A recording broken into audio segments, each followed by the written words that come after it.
નમસ્કાર મિત્રો, ધોરણ 11 વિષય વાણિજ્ય વ્યવસ્થા અને સંચાલન, ચેપ્ટર 6 ધંધાકીય વ્યવસ્થાના સ્વરૂપો 2 સંપૂર્ણ સ્વાધ્યાય સોલ્યુશન. વિકલ્પો. પ્રશ્ન 1, સહકારી મંડળીમાં સભ્ય. જવાબ બી, સભ્ય દીઠ મત આપી શકે છે. પ્રશ્ન 2, સહકારી મંડળીને શાની તાલીમ શાળા કહેવામાં આવે છે? જવાબ ડી, લોકશાહીની. પ્રશ્ન 3, સહકારી મંડળી. જવાબ બી, સભ્યોની સેવાનો હેતુ ધરાવે છે. પ્રશ્ન 4, સહકારી મંડળીની સ્થાપના માટે ઓછામાં ઓછી કેટલી વ્યક્તિઓ હોવી જરૂરી છે? જવાબ એ, 10. પ્રશ્ન 5, સભ્યોના આર્થિક ઉત્કર્ષ માટે સેવાને પ્રાધાન્ય આપે છે? જવાબ ડી, સહકારી મંડળી. પ્રશ્ન 6, સહકારી મંડળી ડિવિડન્ડ. જવાબ સી, કાયદાને આધીન રહી ચૂકવી શકે.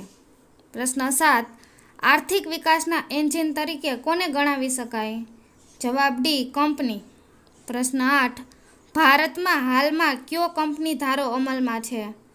જવાબ ડી, 2013. પ્રશ્ન 9, કંપની તેના કાર્યની સમિતિ શાના દ્વારા વ્યક્ત કરે છે? જવાબ બી, સામાન્ય મહોર દ્વારા. પ્રશ્ન 10, કંપની તેના સભ્યોની જવાબદારીનો પ્રકાર કયા દસ્તાવેજમાં જણાવે છે? જવાબ એ, આવેદનપત્ર. પ્રશ્ન 11, કંપની સ્વરૂપનું મહત્વનું લક્ષણ કયું છે? જવાબ ડી, શેરની સરળ ફેરબદલી. 1-2 વાક્યમાં પ્રશ્નો. પ્રશ્ન 1, સહકારી મંડળીનો અર્થ આપો. જવાબ, સમાન આર્થિક હિત અને હેતુ સિદ્ધ કરવા માટે સમાનતાના ધોરણે સ્વૈચ્છિક રીતે એકત્ર થયેલ વ્યક્તિઓનું સંગઠન એટલે સહકારી મંડળી. પ્રશ્ન 2, સહકારી મંડળીમાં વ્યક્તિઓ શા માટે જોડાય છે? જવાબ, સહકારી મંડળીમાં વ્યક્તિઓ પોતાના આર્થિક હિતના સંવર્ધન માટે જોડાય છે.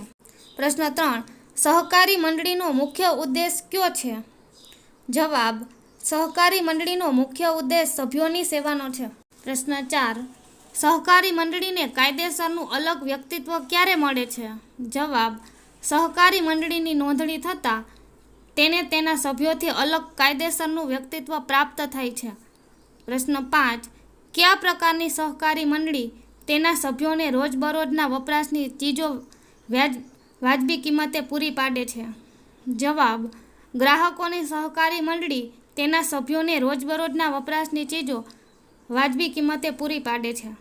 પ્રશ્ન 6, સહકારી મંડળીમાં સભ્ય દીઠ એક મત એટલે શું? જવાબ, સહકારી મંડળીમાં સભ્ય દીઠ એક મત એટલે સભ્ય મંડળીમાં ગમે તેટલા શેર ધારણ કરતો હોય છતાં તે એક જ મત આપી શકે છે. પ્રશ્ન 7, કંપનીને આર્થિક વિકાસનું એન્જિન શા માટે કહે છે? જવાબ, કંપની મોટા પાયા પરના ખરીદ વેચાણ અને ઉત્પાદન, વિશાળ મૂડી ભંડોળ, આધુનિક યંત્રો, નિષ્ણાતોની સેવા, સંશોધન વગેરેને કારણે ઓછા ખર્ચે મોટા પાયા પર ઉત્પાદનના લાભ મેળવે છે. તેથી કંપનીને આર્થિક વિકાસનું એન્જિન કહે છે. પ્રશ્ન 8, જાહેર અને ખાનગી કંપનીમાં ઓછામાં ઓછા કેટલા સભ્યો હોવા જોઈએ? જવાબ, જાહેર કંપનીમાં ઓછામાં ઓછા 7 અને ખાનગી કંપનીમાં ઓછામાં ઓછા 2 સભ્યો હોવા જોઈએ. પ્રશ્ન 9, કંપનીના સભ્યોની મર્યાદિત જવાબદારી એટલે શું?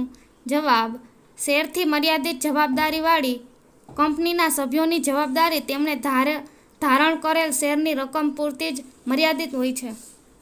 પ્રશ્ન 10, એક વ્યક્તિની કંપની એટલે શું? જવાબ, એક વ્યક્તિની કંપની એટલે એવી કંપની કે જેમાં એક વ્યક્તિ સભ્ય તરીકે હોય તેવી ખાનગી કંપની. પ્રશ્ન 11, એસીબીઆઈનું પૂર્ણ રૂપ આપો. જવાબ, એસીબીઆઈ એ securities and exchange board of ઇન્ડિયાનું પૂર્ણ રૂપ છે. ટૂંકમાં પ્રશ્નો. પ્રશ્ન 1, સહકારી મંડળીને લોકશાહીની તાલીમ શાળા શા માટે કહે છે? જવાબ, સહકારી મંડળીના સંચાલનમાં લોકશાહીને મહત્વ અપાય છે. સહકારી મંડળીમાં સભ્ય દીઠ મતાધિકાર હોય છે. તેથી તેમાં મૂડીને નહીં પરંતુ માનવીને મહત્વ આપવામાં આવે છે. વહીવટી સમિતિની ચૂંટણીમાં કોઈ પણ સભ્ય ઉમેદવારી કરી શકે છે તેમજ વહીવટમાં ભાગ લઈ શકે છે. દરેક સભ્યને મત આપવાનો, ચર્ચામાં ભાગ લેવાનો તેમજ પોતાના પ્રતિનિધિને ચૂંટવાનો અધિકાર છે. સભ્યો દ્વારા ચૂંટાયેલ કારોબારી સમિતિ લોકશાહી ઢબે મંડળીનો વહીવટ કરે છે. તેમાં સભ્યોનું મહત્વ જળવાઈ રહેતું હોવાથી લોકશાહી જીવંત રહે છે. આમ સહકારી મંડળી લોકશાહી વ્યવસ્થાના આદર્શ સિદ્ધાંતોનું શિક્ષણ આપતી તાલીમ શાળા છે. પ્રશ્ન 2, સહકારી મંડળીમાં અસહકારનું નિર્માણ કેવા સંજોગોમાં થઈ શકે છે? જવાબ: જ્યારે સહકારી મંડળીના સભ્યોમાં વફાદારીનો અભાવ હોય તેમજ સભ્યોમાં અંદરોઅંદર કુસુમ, સંઘર્ષ, જૂથબંધી કે સ્વાર્થવૃત્તિ જોવા મળે ત્યારે સહકારી મંડળીમાં અસહકારનું નિર્માણ થાય છે. તેને કારણે સહકારના લાભ મળી શકતા નથી. પ્રશ્ન 3. સહકારી મંડળી નફાની વહેંચણી કેવી રીતે કરે છે? જવાબ: સહકારી મંડળીનો મુખ્ય હેતુ સેવાનો છે. આમ છતાં જો આવકનો વધારો થાય ત્યારે આવો નફો મંડળીના સભ્યો વચ્ચે કાયદાની જોગવાઈઓને ધ્યાનમાં રાખીને ડિવિડન્ડ તરીકે વહેંચવામાં આવે છે. બાકી વધતો નફો સભ્યો કે સમાજના કલ્યાણના હેતુ માટે વાપરવામાં આવે છે. પ્રશ્ન 4. કંપની સ્વરૂપમાં માલિકી અને સંચાલન કેવી રીતે જુદા પડે છે? જવાબ: કંપની કાયદા મુજબ કૃત્રિમ વ્યક્તિ છે. કંપનીનું સંચાલન શેર હોલ્ડરોએ ચૂંટેલા પ્રતિનિધિઓ કરે છે. આવા પ્રતિનિધિઓને સંચાલક કહે છે. સામૂહિક રીતે તેઓ સંચાલક મંડળ તરીકે ઓળખાય છે.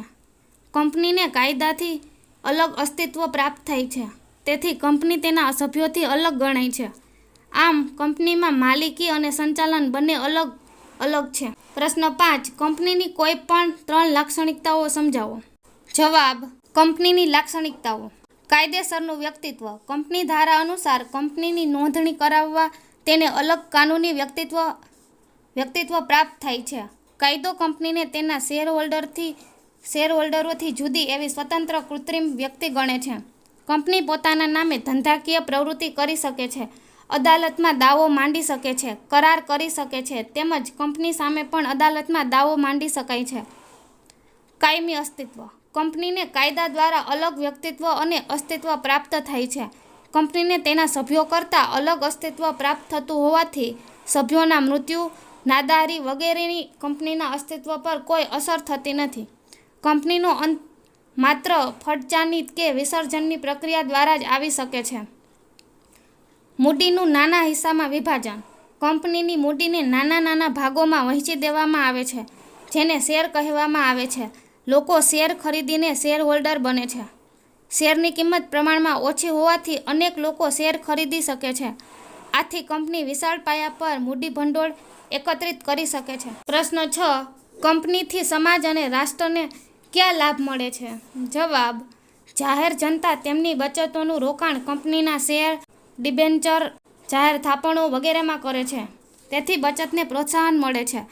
જાહેર જનતાને તેમણે કરેલ રોકાણો પર ડિવિડન્ડ અને વ્યાજની આવક મળે છે. કંપની દ્વારા થતા મોટા પાયા પરના ઉત્પાદનના લાભ સમાજના લોકોને મળે છે. કંપનીને કારણે દેશમાં રોજગારીની તકોમાં વધારો થાય છે. કેટલીક કંપનીઓ સ્વૈચ્છિક રીતે પોતાના નફાનો અમુક ભાગ કલા, બગીચા, શાળા, કોલેજ, રમતગમત પાછળ ખર્ચે છે. કર્મચારીઓને અનેક પ્રકારની સગવડો સ્વેચ્છાએ પૂરી પાડે છે. કંપનીઓ દ્વારા કરવેરા પેટે સરકારને કરોડો રૂપિયા ચૂકવવામાં આવે છે, જેનો ઉપયોગ દેશના વિકાસ પાછળ કરવામાં આવે છે. પ્રશ્ન 7. કંપનીમાં શેર દીઠ મત એટલે શું? જવાબ: કંપનીમાં શેર દીઠ મતાધિકાર હોય છે. કંપનીના સભ્યો પાસે જેટલી સંખ્યામાં શેર હોય તેટલા મત તેઓ આપી શકે છે. શેર દીઠ મતાધિકારને કારણે કેટલીક વ્યક્તિઓ જૂથ રચીને કંપનીના સંચાલન પર કાબૂ મેળવે છે અને પોતાની ઈચ્છા મુજબ કંપનીનું સંચાલન કરાવે છે.